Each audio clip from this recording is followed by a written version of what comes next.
നമസ്കാരം, എല്ലാവർക്കും പുതിയൊരു വീഡിയോയിലേക്ക് സ്വാഗതം.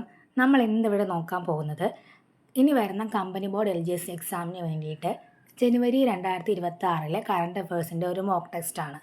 30 ചോദ്യങ്ങളാണ് ഞാൻ ഇതിനകത്ത് ഉൾപ്പെടുത്തിയിട്ടുള്ളത്.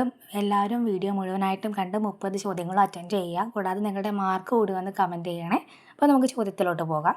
അപ്പോൾ നമുക്ക് ആദ്യത്തെ ചോദ്യം നോക്കാം. KCBയിലെ അഴിമതിയും ക്രമക്കേടുകളും നടത്താൻ വിജിലൻസ് നടത്തിയ സംസ്ഥാനതല റെയ്ഡിൻ്റെ പേര്. KCBയിലെ അഴിമതിയും ക്രമക്കേടുകളും കണ്ടെത്താൻ വിജിലൻസ് നടത്തിയ സംസ്ഥാനതല റെയ്ഡിൻ്റെ പേര്. ഉത്തരം കിട്ടിയോ? ഞാൻ ഉത്തരം പറയട്ടെ. ഉത്തരം ഓപ്ഷൻ ബി ആണ്, ഓപ്പറേഷൻ ഷോർട്ട് സർക്യൂട്ട്. ചോദ്യത്തിൻ്റെ ഉത്തരം നിങ്ങൾ ശരിയാക്കിയെന്ന് വിചാരിക്കുന്നു. നമുക്ക് അടുത്ത ചോദ്യം നോക്കാം. നമ്മുടെ രണ്ടാമത്തെ ചോദ്യം. 2026 ജനുവരിയിൽ സർക്കാർ സ്കൂളുകളിൽ പത്രവായന നിർബന്ധമാക്കിയ ഇന്ത്യൻ സംസ്ഥാനം. 2026 ജനുവരിയിൽ സർക്കാർ സ്കൂളുകളിൽ പത്രവായന നിർബന്ധമാക്കിയ ഇന്ത്യൻ സംസ്ഥാനം.